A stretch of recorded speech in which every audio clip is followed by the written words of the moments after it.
Americans in the world, to friends, supporters, well-wishers, thank you for joining me here on this historic day, October 2nd, Texas Come and Take It Day, the day we started our Texas Revolution.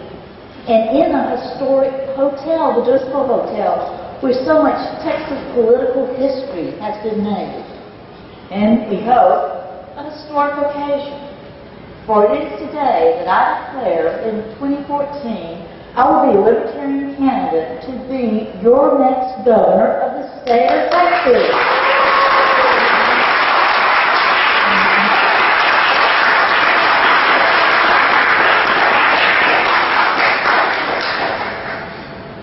I suspect most of you have a story about how you woke up to the fact of what's happening in our country, to the fact that Washington's broken, the two-party system is corrupt and broken. Neither will fix itself, and it can't be reformed from within. And that we've got to chart a new course. If we're going to save our liberty, we have to turn away from Washington, and we have to abandon the two-party system. I'll tell you my personal story, how I came to this decision, this realization. About 5 years ago, I looked at some things, some issues that I had considered maybe philosophically before, that I knew were going to destroy our country, but I thought that would be years past after I was dead and gone. Well, about this time, I came to a different realization. I said, no, the way things are going, I'm going to outlive my country. And that hit me in the gut. I said, this cannot be. We have to try this. What can we do, though? It's so late in the game, and we're down so much. So I don't know what's going to happen, but I know one thing. I'm not going to go down with my bat on my shoulders. There you go.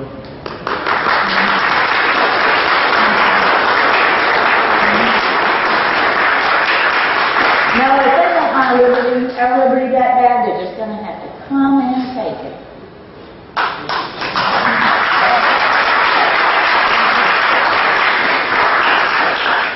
So I ran for Texas governor. Why Texas? Because Washington is broken. And as Ronald Reagan said in his 1964 speech, A Time for Choosing, he said, America is freedom's last stand. And to that I say yes, and Texas is America's last stand. Right.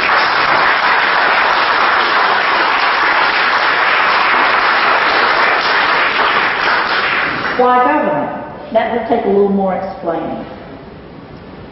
As I was going through this journey, I heard a speech on nullification. And it was just so clear to me. That's the answer. That's the way we fight this fight.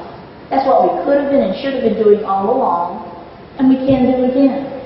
And it was so clear to me that my next thought was, so why aren't we doing it? After I put all the pieces of the puzzle together, that's when I concluded that we are in a battle for America, and Texas is the battleground. But we're not battle ready because we have no leaders. That's what we need. In this nullification plan I have to restore our lost freedoms and to return to constitutional government, the Texas governor is the pivotal role. You may have heard people say that, oh, Texas governor, that's a weak position. No, not in my plan. The way I see it, Texas governor is the most powerful office on the face of the earth. And anyone who doesn't understand the awesome power and responsibility of that office shouldn't be seeking it. And you shouldn't give it to them. Well, Texas governor is part of this dream and this plan that I have. See, I have a dream that we can return to constitutional government. That Texas can be, once again, strong, free, independent, and sovereign. The way it says in our Texas Constitution. Not just our federal Constitution. And we're talking about demanding that the federal government observe its constitutional boundaries. Almost every problem we have can be traced back to the federal government doing things that it's an empowered to do under the Constitution.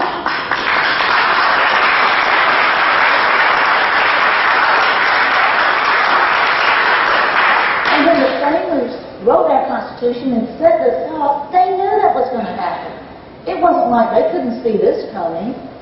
So who was supposed to stop it? Well, it was supposed to be the states. The states created the federal government. The states were the master, the federal government was the servant. Right. The states were supposed to insist and demand that the federal government not exceed the authority given to it, and to take action when it didn't happen, when the Constitution was being violated. And the states and citizens fell down on the job, and that's why we're in the mess we're in.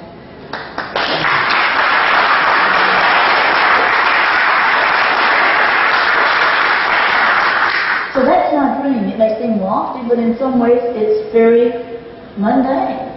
It's just doing what we should have been doing all along. Returning to what the founders set up for us. I have a dream and I have a plan. How would I speak on that? And my plan was geared toward making Texas strong and independent.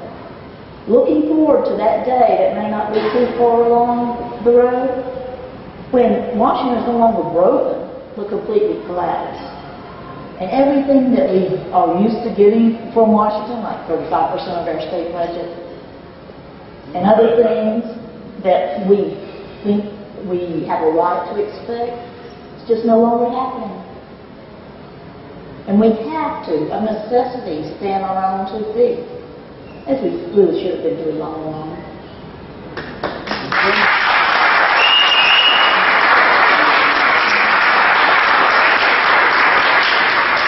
When I ran in 2010, my plan was push back on Washington by nullifying unconstitutional federal acts.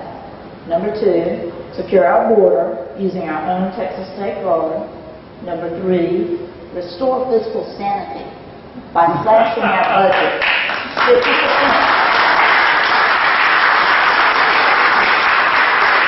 Washington seniors, opt out of Medicaid, and prepare for a return to sound money. That's right.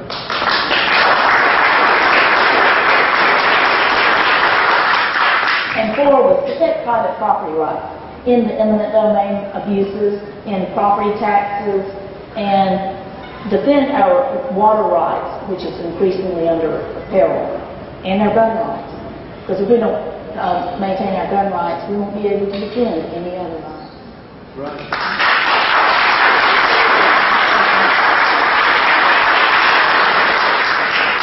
Ronald Reagan in that same speech said, there is a place beyond which they may no longer advance, they being the forces of tyranny. There is a point from which we will no longer retreat. There is a price that is too high. There is a cost too dear that we will not pay. Well, the place from which we will not retreat is Texas. Our line in the sand is in the shape of the state of Texas.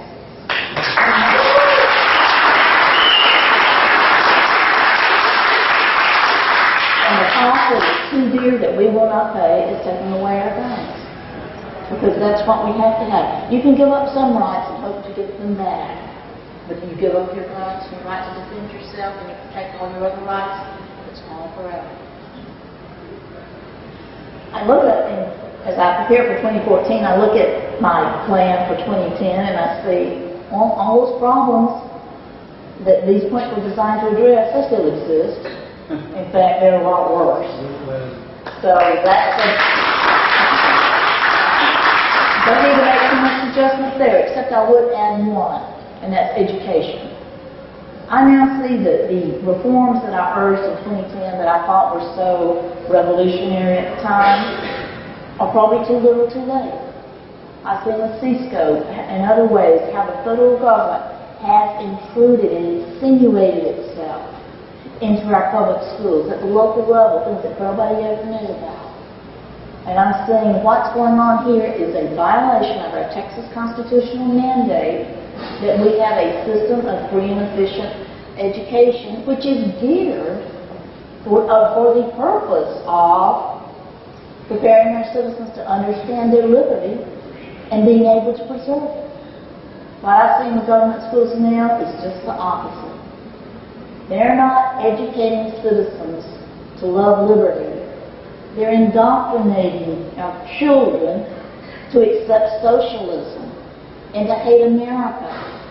It's right out of the Marxist playbook. It's right there. And so when I say I think that's too far gone, we've got to rebuild our educational system from the ground up, and this time, understanding what we're doing is to build a citizenry that loves liberty and understands it's willing to fight for it. And if we can't do that, then we should just repeal a constitutional provision and get out of the education business altogether.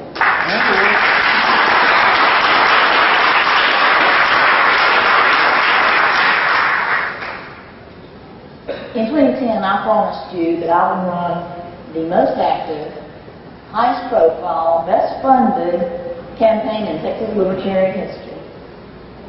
I kept that promise. Yes, you did. But what I promised you for 2014 is that everything we do there will eclipse all the milestones and successes that we reached together in 2010. Right.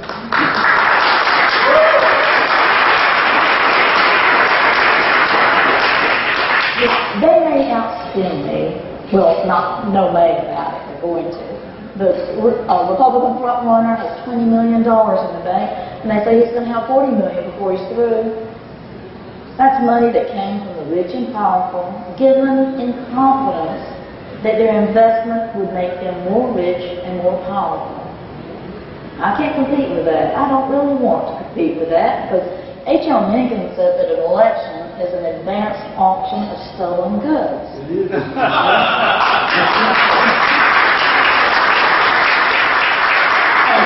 Other libertarians refuse to steal someone's goods so that you can peddle it off to some cronies. So even though they may outspend me, they will not outwork me. And they will not outdo me in my love of liberty, of Texas, of America, and the Constitution. And they will not surpass me in my understanding of the enormous job and duty that I'm asking the people of Texas to bestow upon me. They will never eclipse my dedication and my drive and my will to see this through. One by Ron Reagan quote, he said, "There is a place in time and space and beyond time and space, whether we want it or not, whether we like it or not, spells duty." I know that the duty of a Texas governor under this plan is enormous, and I know I'm up to that task. I know I will not stand down, I will not retreat, I will not surrender. In this fight, every single one of us has to rise up to the highest level you can, has to stretch beyond your comfort zones, beyond anything you thought you could ever do. This is what it's going to take to resist these forces of tyranny and save everything we hold dear. So I leave you with the words of Colonel William Barrett Travis, just like I opened with the words in the beginning. There's no retreat, no surrender. If you feel that way too, I'd like you to say those words with me. No retreat, no surrender, no retreat, no surrender, no retreat, no surrender. So let's get out there and do what Texans have done before, and that is change the course of history. Thank you.